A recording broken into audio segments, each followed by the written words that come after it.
This video is about me. So if you're only here for education, scroll away.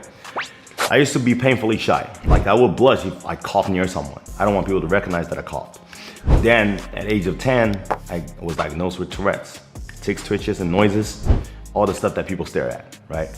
And during my teenage years, I quit my medications, neurological medications, because I thought they weren't helping. But what I thought was bad before was nothing compared to what came next. I started yelling uncontrollably, hitting things. Tics got so intense that going to school felt like torture. I was sick of how people looked at me, so I took a gap year. And one day I found this entrepreneur video on YouTube and it changed everything for me.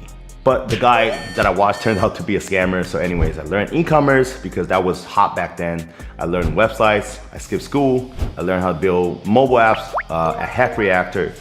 And without resources, none of my startups was actually funded. Then my dad stopped paying child support when I turned 21. So guess what? I gotta survive, right? After starting so many little businesses and websites for myself, I started knocking on doors, 70 doors actually, across Chino Hills and Riverside. Different plazas, door to door. And I was selling websites for a couple $100 and sometimes even for free just to get my name out there. Looking back, Tourette's actually built me.